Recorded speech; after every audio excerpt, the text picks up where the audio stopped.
भगवान बाबा हनुमानजी को प्रणाम। महान त्यागी बाबा जुमदेवजी को प्रणाम। परमात्मा एक। प्रथम सेवक। महात्यागी बाबा जुमदेवजी यांनी एका भगवंताची प्राप्ती केल्यावर तिचा लाभ अनेक गोरगरीब आणि दुःखी कष्टी लोकांना मिळू लागला।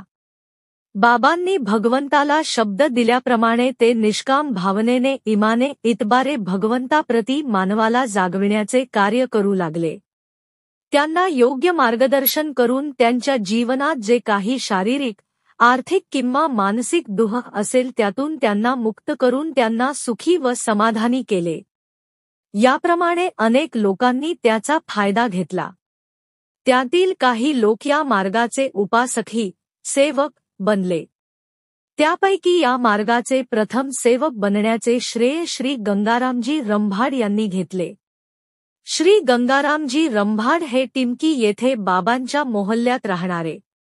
बाबांच्या घराशेजारी गडीकर यांचा क्लब होता।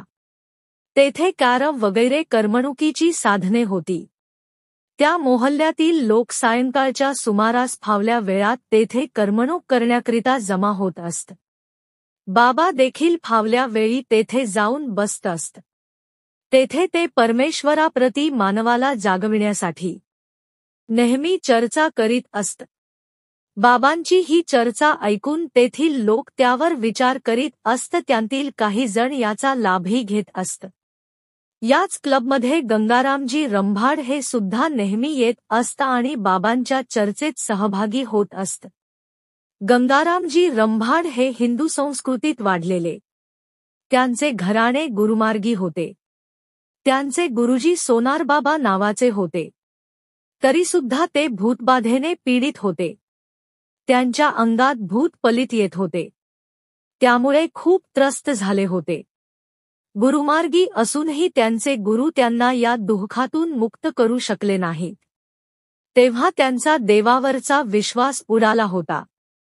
त्यांना वाटत होते की जगात देव नाही, सर्व गुरु सारखेच आहेत। नुसते देवाच्या नावावर लोकांना लुबाडून आपले पोट भरतात। ते देवाचे उपासक आहेत असे दाखवितात। ते थोतांड आहे। जे लोकांचे दुःख दूर करू शकत नाहीत ते गुरु कसले आणि त्यांनी ज्या परमेश्वराची प्राप्ती केली आहे तो जर या गुरूंना मदत करीत नसेल तर तो परमेश्वर कसला। या अनेक विचारांमुळे त्यांचा परमेश्वरावरील विश्वास उडाला होता। त्यांनी गुरुच्या प्रयत्नांव्यतिरिक्त आपले दुःख दूर करण्याकरिता समाजात सुरू असलेल्या जुन्या रूढींप्रमाणे अंधश्रद्धेचा उपचार केला। डॉक्टरांचे औषधोपचार केले, पण काहीही उपयोग झाला नाही। त्यांची प्रकृती दिवसेंदिवस खालावत होती। त्यांचे मन उद्विग्न झाले होते। एक दिवस महानत्यागी बाबा जुमदेवजी क्लबमध्ये परमेश्वराबद्दल चर्चा करीत असताना गंगारामजी रंभाड यांनी बाबांना प्रश्न केला की जगात परमेश्वर नाही काय? तेव्हा बाबांनी उत्तर दिले, परमेश्वर नक्की आहे। परमेश्वर ही वस्तू दिसत नाही आणि ती कोणी पाहू शकत नाही। ती आत्मज्योत आहे। ती 24 तास जागृत असून चैतन्य आहे। गंगारामजींनी पुन्हा प्रश्न केला की मी गुरुमार्गी आहे। माझ्या अंगात सैतान भूतपलित येतात। ते काही केल्या निघत नाहीत। गुरु हा परमेश्वराचा उपासक असतो।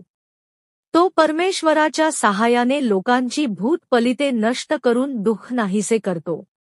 असे असताना माझे दुःख का नाहीसे होत नाही? इतके बोलून बाबांसमोर प्रश्न ठेवला की भगवान आहे असे तुम्ही म्हणता तर मला तो दाखवू शकता काय? बाबा लगेच उत्तरले, ठीक आहे, घरी चला, मी तुम्हाला परमेश्वर दाखवितो। त्यानंतर बाबा आणि गंगारामजी रंभाड हे दोघेही गंगारामजींच्या घरी गेले। भगवान बाबा हनुमानजी की जय। महानत्यागी बाबा जुमदेवजी की जय। परमात्मा एक। सत्य, मर्यादा, प्रेम कायम करने वाले, अनेक वाइट व्यसन बंद करने वाले, मानव धर्म की जय।